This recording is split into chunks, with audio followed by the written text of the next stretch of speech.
Fleur, thank you so much for joining us. So at least 5 U.S. personnel were injured in an attack on a military base in Iraq yesterday. Do you think that we're going to see more attacks on U.S. troops in the Middle East?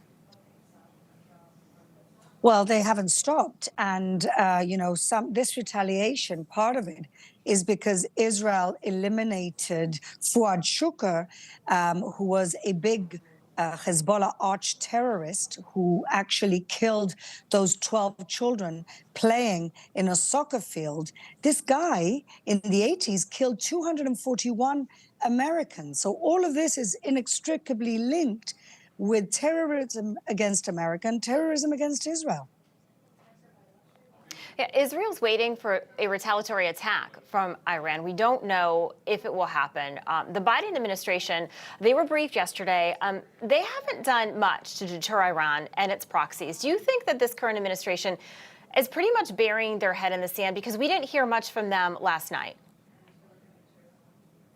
Well, they have sent warships to the region as a warning to Iran, I think as a deterrence for this to escalate into a regional war and maybe even into a world war.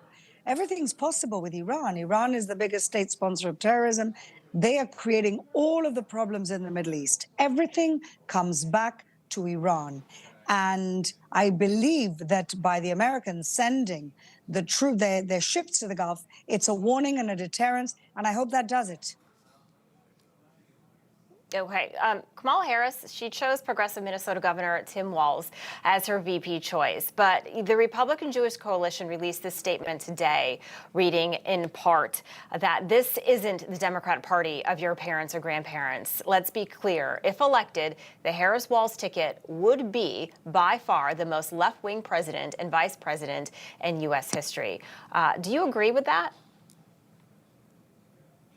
Well, I just think, actually, it was a little sad the way that a few days ago, in order for Josh Shapiro to become palatable to the Democratic Party, he had to kind of disavow his support for Israel, which has always been there. And even that didn't work. So the fact that people are even talking in the news and talking in discussions about whether she should pick him or not, because Josh Shapiro is Jewish, I think things are in a bad place when this is the discussion around the table, to be honest. Do you think that was the main reason why she didn't pick him? Potentially because of his pro-Israel stance, which is really what the majority of the Democratic Party used to be. When you're looking at things now, and you look at Hamas and Iran, and you look at the support in the campuses that we have for Hamas and Iran, I think there's a big problem in progressive America, essentially saying that they're coming out in favor of terrorists as opposed to America's ally and the only democracy in the Middle East. So I think there is a problem with the progressive wing of the Democratic Party, for sure. And I think they may have bullied the system into pushing out Josh Shapiro, but I don't know. Yeah, no, that's a good point. Do you think that perhaps VP Harris's choice for VP may actually hurt her chance? Because this really just seems to divide the Democratic Party even more.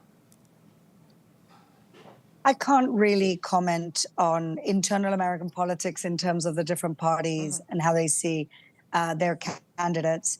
But what I can say is that once upon a time in America, being a minority or being Jewish was not the reason to or not to pick someone. And I think it's very sad that we've gotten to this point now. Yeah, and you think about what happened on college campuses is pretty incredible.